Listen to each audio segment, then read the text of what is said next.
Hello everyone और आज हम आपके लिए लेकर आ गए हैं मोशन इन अ प्लेन का तीसरा वीडियो। पहले वीडियो में हमने प्रोजेक्टाइल मोशन के बारे में बात करी थी, दूसरे वीडियो में हमने इक्वेशन ऑफ ट्रेजेक्टरी के बारे में बात करी थी और तीसरे वीडियो में हमने हॉरिजॉन्टल प्रोजेक्टाइल देखा था। आज चौथे वीडियो में हम इंक्लाइन प्रोजेक्टाइल की बात करेंगे। तो यार देखो, इंक्लाइन प्रोजेक्टाइल में सबसे पहले तो कुछ चीज़ें हैं जो हमें अच्छे से समझनी है, क्योंकि बच्चों को ज़्यादातर ये चीज़ टफ़ लगती है और टफ़ इसलिए लगती है क्योंकि मैं हमेशा बोलता हूँ प्रोजेक्टाइल में आपको फॉर्मूले के साथ साथ कुछ बातें भी याद रखनी पड़ती हैं। जैसे एक्स डायरेक्शन का एक्सलरेशन ज़ीरो होगा, वाई डायरेक्शन का नेगेटिव डायरेक्शन में जो भी एक्सलरेशन है यानी माइनस जी होगा डाउनवर्ड्स डायरेक्शन में।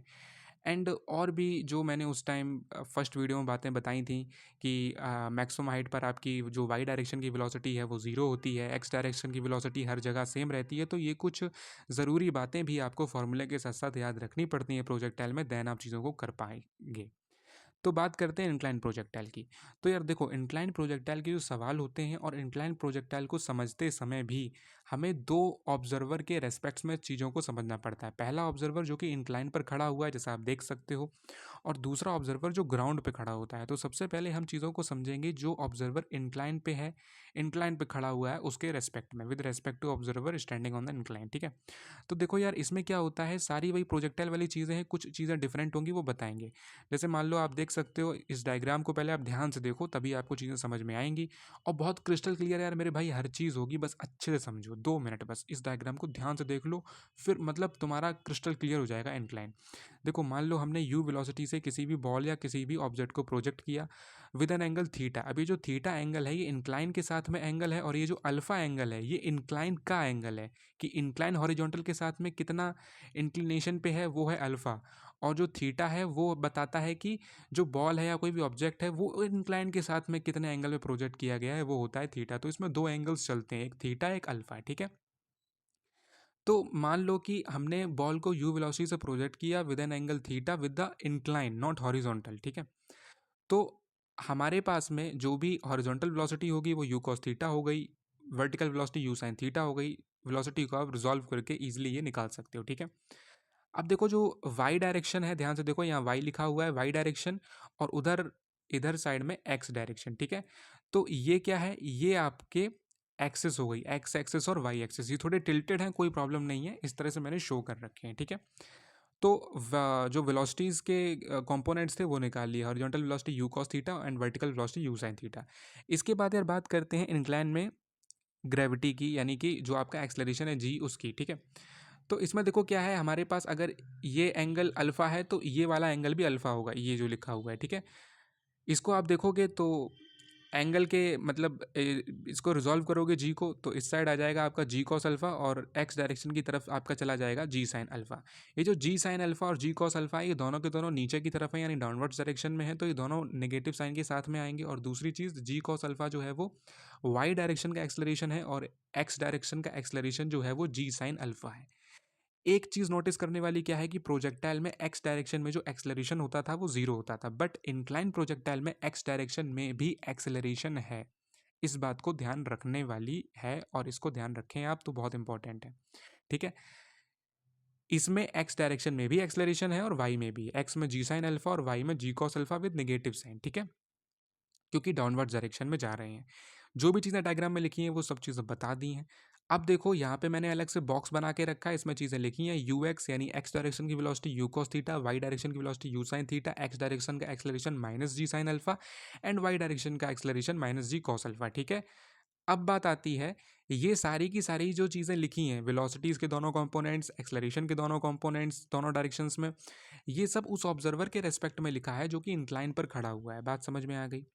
अच्छा, अब बात करते हैं उस ऑब्जर्वर के रेस्पेक्ट में चीज़ों के जो बाहर खड़ा हुआ है, यानी जो ग्राउंड पे खड़ा हुआ है। तो भाई साहब ये ऑब्जर्वर खड़े हुए हैं आउटसाइड। ठीक है। ये आउटसाइड से चीज़ों को देख रहे हैं, बाहर से जो घटित हो रही हैं चीज़ें उन्हें देख रहे हैं। ठीक है। तो इनके लिए क्या होगा, थीटा और अल्फा दोनों जुड़ जाएंगे, यानी जो दो एंगल थे ना थीटा और अल्फा, मान लो थीटा की वैल्यू है 15 डिग्री और अल्फा की वैल्यू है मान लो आपकी 30 डिग्री, कोई भी एक रैंडम ऐसे ही मैंने एंगल ले लिया। तो इनको जो चीज़ें दिखेंगी वो 30 और 15 से नहीं, दोनों के सम से दिखेंगी, यानी 45 डिग्री से इन्हें चीज़ें होती हुई दिखेंगी। ठीक है। यानी बाहर खड़ा हुआ जो ऑब्जर्वर है ना, उसको जो चीज़ें दिखेंगी वो कुछ इस तरह से दिखेंगी, और उसके लिए एंगल थीटा प्लस अल्फा होगा, एक ही एंगल होगा। और जो थीटा और अल्फा है उन दोनों का समिशन होगा, that is theta plus alpha angle से उसे सारी चीज़ें दिखेंगी। तो अगर हम इन भाई साहब के लिए जो बाहर खड़े हुए हैं इनके लिए अगर हम यू एक्स की बात करें यानी हॉरिजॉन्टल वेलोसिटी की बात करें तो ये हमारा u cos of theta plus alpha आएगा। यू वाई की बात करें, वर्टिकल वेलोसिटी की बात करें तो u sine of theta plus alpha आएगा। ए वाई की बात करें इन ऑब्जर्वर के लिए तो माइनस जी यानी नेगेटिव डायरेक्शन में जो एक्सलरेशन है वो होगा, ठीक है, डाउनवर्ड डायरेक्शन में, दैट इसलिए माइनस जी आया। और ए एक्स की अगर हम बात करें यानी ये जो लिखा हुआ है ये होगा हमारा ज़ीरो इन भाई साहब के लिए, क्योंकि ये बाहर खड़े हुए हैं। और अगर आप ध्यान से देखो तो एक्सलरेशन इस केस में जो ऑब्जर्वर बाहर खड़ा हुआ है उसके केस में बिल्कुल वैसे ही हैं एक्स और वाई डायरेक्शन के जैसे प्रोजेक्टाइल में थे, जो मैंने पहला वीडियो बनाया था उसमें। क्योंकि ये चीज़ों को बाहर से देख रहा है और जो भी बाहर से चीज़ों को देखेगा, ठीक है, उसके लिए एक्स डायरेक्शन का एक्सलेशन जीरो होगा और वाई डायरेक्शन का एक्सलेशन माइनस जी होगा, ठीक है। बस यू एक्स और यू वाई में थोड़ा अंतर आया है क्योंकि हमारे पास दो एंगल्स होते हैं जैसा मैंने अभी स्टार्टिंग में आपको बताया, ठीक है। एक एंगल आपका इंक्लाइन का और एक एंगल थीटा जो है वो कि बॉल को हम या किसी भी ऑब्जेक्ट को हम इंक्लाइन से कितने एंगल पे प्रोजेक्ट कर रहे हैं वो थीटा होता है। तो इनके लिए जो वेलोसिटीज़ होंगी वो u cos of theta plus alpha और u sine of theta plus alpha, horizontal and vertical velocities respectively, ठीक है। तो ये कहानी हो गई जो बाहर खड़े हुए ऑब्जर्वर हैं उनके लिए। अब यहीं पर ज़्यादातर गलतियां करते हैं बच्चे, क्या, सवाल सॉल्व करते समय हम किसी एक ऑब्जर्वर के रेस्पेक्ट में सवाल सॉल्व करते हैं, ठीक है। आगे हम सवाल सॉल्व करेंगे इस टॉपिक के तो उसमें हम क्या करेंगे, जिस भी ऑब्जर्वर के रेस्पेक्ट में सवाल ईजिली सॉल्व होगा उस ऑब्जर्वर के रेस्पेक्ट में हम सवाल को सॉल्व करेंगे। तो हम लोग क्या करते हैं, केवल और केवल जो ऑब्जर्वर इंक्लाइन पे खड़ा होता है उसकी कहानी याद रखते हैं। और मान लो सवाल में हम बाहर खड़े हुए ऑब्जर्वर के रेस्पेक्ट में सवाल सॉल्व कर रहे हों तो हम इंक्लाइन पे खड़े हुए ऑब्जर्वर की कहानी लगा देते हैं। मेरी बात को ध्यान से समझना, ठीक है। तो दोनों ही ऑब्जर्वर की चीज़ें, दोनों ही ऑब्जर्वर के रेस्पेक्ट में जो वेलोसिटीज़ हैं, एक्सलरेशंस हैं, एंगल्स हैं, वो अच्छे से याद रखने हैं। जिस भी ऑब्जर्वर के रेस्पेक्ट में आप सवाल सॉल्व करो उस ऑब्जर्वर के रेस्पेक्ट की कहानी लगाओ। क्योंकि मैं बता रहा हूँ कभी कभी सवाल सॉल्व करते समय हमें इंक्लाइन के ऑब्जर्वर को देखना पड़ेगा जो इंक्लाइन पे खड़ा हुआ है, और कभी कभी हम बाहर खड़े हुए ऑब्जर्वर के रेस्पेक्ट में भी सवाल सॉल्व करेंगे। जिसके रेस्पेक्ट में सवाल ईजी बनेगा उसके रेस्पेक्ट में सवाल सॉल्व होंगे, ठीक है। इसके बाद बात आती है जो भी आपकी प्रोजेक्टाइल की नेसेसरी चीज़ें होती हैं जैसे time of flight, maximum height and range, ठीक है। तो ये दूसरा डायग्राम है, इसको ध्यान से देखो, इसमें वो मैंने सारी चीज़ें दिखाई हुई हैं जो कि अभी हमें फाइंड करनी है। मैक्सिमम हाइट लिखी हुई है, रेंज लिखी हुई है, बाकी चीज़ें तो मैं आपको बता ही चुका हूँ, u sine theta, u cos theta, ये एंगल थीटा, ये एंगल अल्फा, और ये आपका g sine theta x direction का acceleration and g cos alpha ये आपका वाई डायरेक्शन का एक्सलरेशन। एंड ये चीज़ आप जानते ही हो कि मैक्सिमम हाइट पे जो वी वाई होती है, ये देखो लिखा है ना, ये जीरो होती है मैक्सिमम हाइट पे। अब बात कर लेते हैं टाइम ऑफ फ्लाइट की। तो जैसा कि मैंने अपने फर्स्ट वीडियो में भी पूरा एक्सप्रेशन डिराइव किया था टाइम ऑफ फ्लाइट का, वैसे ही मैं इसमें भी कर रहा हूँ। तो v y is equal to u y plus a y t. Time of flight जब भी निकालते हैं, मैक्सिमम हाइट जब भी निकालते हैं, मोशन को वाई डायरेक्शन में कंसिडर करते हैं और रेंज निकालते समय एक्स डायरेक्शन में कंसिडर करते हैं। उस वीडियो में भी मैंने ये बात बताई थी, ठीक है। अब वी वाई आपको पता है कितना है, जीरो। मैक्सिमम हाइट पे वर्टिकल वेलोसिटी जीरो होती है। यू वाई कितना है, इनिशियली तो कोई ना कोई वाई डायरेक्शन वेलोसिटी होगी जो कि यू साइन थीटा है, डायग्राम में लिखी हुई है, देख सकते हो। ए वाई क्या है, आपका एक्स सॉरी वाई डायरेक्शन का एक्सलरेशन जो कि कितना है, g cos alpha. Minus sign क्यों लगाया, क्योंकि डाउनवर्ड्स डायरेक्शन में है, that is why the whole term becomes minus minus g cos alpha into t. फिर कुछ नहीं करना, इधर उधर ले जाओ, वो तो आप जानते ही हो। वहाँ से आपका टी ए मतलब टाइम ऑफ एसेंट का एक्सप्रेशन आ जाएगा, u sine theta upon g cos alpha. Time of ascent क्या होता है मैंने उस वीडियो में भी बताया था, इसमें भी बता देते हैं। प्रोजेक्शन पॉइंट से लेके मैक्सिमम हाइट तक पहुंचने के समय को टाइम ऑफ एसेंट कहते हैं, और मैक्सिमम हाइट से लेके जब बॉल गिर जाती है सरफेस पे या ग्राउंड पे उसे टाइम ऑफ डिसेंट कहते हैं, ठीक है। तो ये आ जाता है u sine theta upon g cos alpha. जो टाइम ऑफ एसेंट होता है वही टाइम ऑफ डिसेंट होता है, ठीक है। दोनों एक दूसरे के बराबर होते हैं, और जो टोटल टाइम ऑफ फ्लाइट होता है जो हमें चाहिए, जो हम निकाल रहे हैं, वो इन दोनों का समीशन होता है। तो दोनों को जब आप जोड़ोगे तो two u sine theta upon g cos alpha आएगा। बहुत अच्छे से बात समझ में आ गई होगी। अब बात आती है मैक्सिमम हाइट की। तो इसमें हम यूज़ करेंगे v square equal to u square plus two a s, और वाई डायरेक्शन में मोशन को कंसिडर करेंगे। तो वी वाई जो कि मैंने बताई है डायग्राम में देख सकते हो, जो कि जीरो होती है मैक्सिमम हाइट पे, और मैक्सिमम हाइट ही निकाल रहे हैं तो वी वाई जीरो रखेंगे।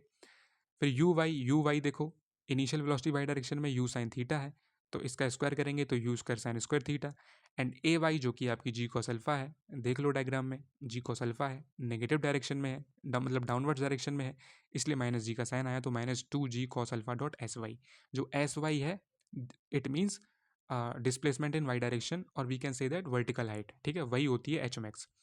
तो बस फिर क्या है यार, मैथ्स लगाओ, एच मैक्स की वैल्यू आ जाएगी you square sine square theta upon 2g cos alpha, ठीक है। इसके बाद जो इसमें मोस्ट इंपॉर्टेंट चीज़ होती है वो होती है रेंज। देखो इंक्लाइन प्रोजेक्टाइल में आपको रेंज का कोई एक फॉर्मूला नहीं होता जो मैं आपको बताऊं कि आप ये याद कर लो, ठीक है, बात समझ में आ रही कि नहीं। इंक्लाइन प्रोजेक्टाइल में जो आपकी रेंज होती है उसका बहुत कॉम्प्लेक्स फॉर्मूला आता है, जो कि मैंने कुछ इस तरह से क्लाउड के अंदर बंद कर रखा है, इसीलिए बॉक्स के अंदर बंद नहीं किया, क्लाउड के अंदर बंद किया, जिससे कि अलग से हाईलाइट हो। ये आपको लर्न नहीं करना है, मैंने लिखा भी है नो नीड टू लर्न, इसे याद करने की कोई आवश्यकता नहीं है। क्यों? क्योंकि सवाल सॉल्व करते समय हम इतने बड़े एक्सप्रेशन को यूज़ नहीं करेंगे। इसके बाद के वीडियो में मैं एक सवाल लाऊंगा, उस सवाल से मैं आपको रेंज फाइंड करके दिखाऊंगा 3 तरीकों से, ठीक है।